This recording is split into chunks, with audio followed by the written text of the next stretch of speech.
நம்ம வந்து சளி இரும்பலுக்கான ஒரு சுக்கு மல்லி காப்பி வைக்கலாங்க. அதுக்கு பாருங்கள், கொஞ்சம் தனியா எடுத்துக்கலாம். 1 கப்பு தனியா எடுத்துக்கலாங்க.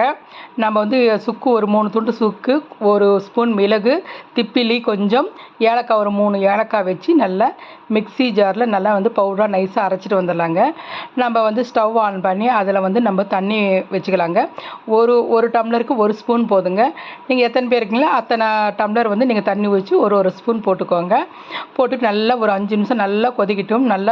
நல்லா கொதித்த வாட்டி நம்ம வந்து பனைவெல்லம் தாங்க சேர்க்கணும். அதுதாங்க ரொம்ப நல்லது. சர்க்கரைலாம் சேர்க்கக்கூடாது. பனைவெல்லம் நீங்கள் வந்து சேர்த்துக்கோங்க. பனைவெல்லம் சேர்த்து ஒரு 5 நிமிஷம் நல்லா கொதிக்கட்டும். நல்லா கொதித்த வாட்டி நல்லா கலந்து விட்டுக்கிட்டு நீங்கள் வந்து இது வந்து சுக்கு மல்லி காப்பி நல்லா வந்து ஒரு பாத்திரத்தில் நீங்கள் வந்து வடிகட்டிக்கோங்க.